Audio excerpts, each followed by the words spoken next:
Duha ka mga kawani sa clearing team sa Lapu-Lapu City nagpositibo sa kinalit nga drug test. Ang tanan nagpositibo, gipatangtang na sa serbisyo. Si Luan Merondina sa report. Sa 26 ka mga kawani sa clearing team sa Lapu-Lapu City nga napaubos sa surprise drug test kagahapon, duha niini ang nagpositibo. Ang usa, job order personnel, samtang ang usa, casual employee. Terminated ang ilahang services sa city, and then they will undergo rehabilitation, no?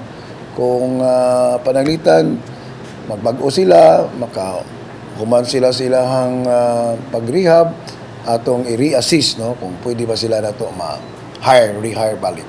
The issuance of the Dangerous Drugs Board's resolution also aligns with the sanction from the Civil Service Commission that consider illegal drug use as grave misconduct, which is punishable by dismissal for the first offense. Lakip sa gipa-terminate sa mayor ang tulo ka mga personnel sa DRRMO nga nagpositibo sa surprise drug test ni atong Disyembre 28 ug ang tulo ka mga traffic enforcers sa CTMS nga nagpositibo usab sa surprise drug test ni atong Enero 22.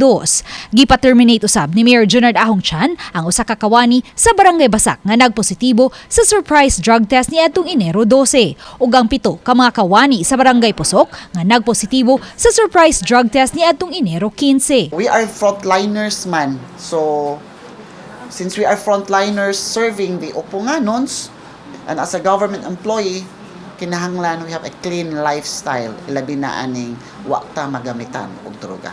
Ning sunod-sunod nga resulta sa surprise drug test, diin may pipila ka mga kawani sa gobyerno ang nagpositibo, mas pahugtan pa sa dakbayan ang kampanya batok sa illegal nga drogas.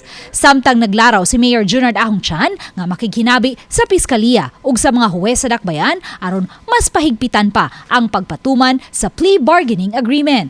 Kini ilabi na human masuta ni Chan nga ang duha sa lima ka mga responsable sa pagpusil-patay sa Executive Assistant for Market Operations sa dakbayan sa Lapu-Lapu nga si Chris Iniza, mga bag-ong laya. Kining na-involved karon sa pagpatay ni Chris, ang driver o ang gunman, mga bag-ong laya sa Lapu-Lapu City Jail nga less than a year. Unta ma-istikto sa ato ang mga huwis, no? Ang ilang i-reconsider ang ilang judgment, no? In a way, mapabag-o gina to ang tao. Uban ni Marlon Melgazo, Luan Merondina, Balitang Bisdak.